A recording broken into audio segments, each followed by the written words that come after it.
Ako si Martin Sarajo, Section Hito, Grade 4. At gagawa tayo ng egg sandwich. Ito ang mga ingredients: tinapay, itlog, ketchup, at kamatis. So, unahin muna natin. Anin natin ito tinapay.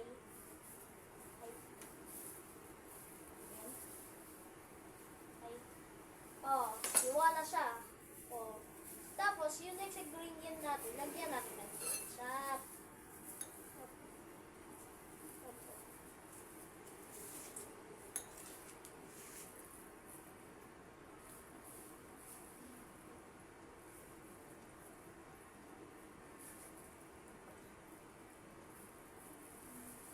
Oh, guys, ayan na yung ketchup. Lagay na natin itlog. Oh, itlog natin. Lagay dito. Yan. Lagyan ko ito ng ketchup.